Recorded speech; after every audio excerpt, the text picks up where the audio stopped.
अस्सलाम वालेकुम फ्रेंड, आज मैं बना रही हूँ प्याज गोश्त। इसके लिए मटन लिया है मैंने आधा किलो, 7-8 जो है लहसुन के, थोड़ा अदरक, 1.5 इंच का टुकड़ा और 2 छोटे छोटे प्याज। और इसमें दही जाएगी, ये 1 कोली है जी, ये देखें दही है। और मसाला जात में नमक, लाल मिर्च, दरदरा मिर्च, हल्दी, 2 चम्मच जीरा और ये 1-1 चम्मच है नमक, मिर्ची और ये हल्दी 2 चुटकी। गोश्त को हम प्रेशर में लगाएंगे। इसके बाद में गोश्त भुनने के बाद ये प्याज और ये टमाटर डालकर बाद में बनाई करके आपको बताऊंगी। चलिए बा हम अपने प्रेशर में ये डाल दें सब कुछ। बिस्मिल्लाहिर्रहमानिर्रहीम।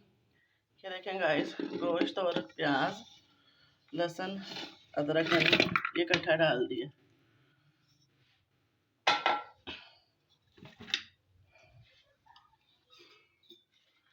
और ये मसाले डाल रही हूँ मैं जो मैंने आपको बताए हैं। और इसी में हम अब 1 गिलास पानी का और हाफ और डालूंगी। डालकर अब हम इसे 15 मिनट की विसल लगा लेंगे। पानी हमारा खुश्क हो गया। अब हम इसमें छोटी कटोरी दही की डाल के दही का पानी भी खुश्क कर लेंगे। 15 मिनट हो गए प्रेशर का, हम दही के साथ इसे खुश्क। अब हम 2 डोई कुकिंग ऑयल की डाल देंगे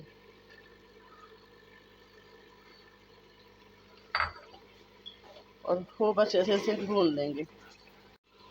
अब हम इसमें ना प्याज डाल देंगे जो हमने दम पे डालना है। देखें गोश्त माशाल्लाह कितना अच्छा भुन गया।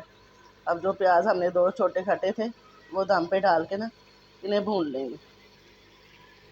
अब हम ना जो 3 टमाटर डाल लेंगे, टमाटर डाल के फिर इसे भून लेंगे।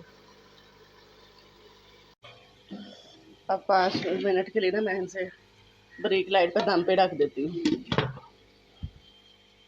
ये देखें गाइस, प्याज गोश्त हमारा तैयार है। आप देख सकते हैं माशाल्लाह बहुत अच्छा सा गल गया। मैं आपको तोड़ के दिखाती हूँ। ये देखें बिल्कुल यमी सा बनी। आप चाहे तो इसमें गरम मसाला भी डाल सकते हैं। ये देखिए मैं गरम मसाला भी डाल रही हूँ एंड पे। प्लीज़ मेरे चैनल को लाइक और शेयर जरूर कीजिए, सब्सक्राइब कीजिए, दुआओं में याद रखिए।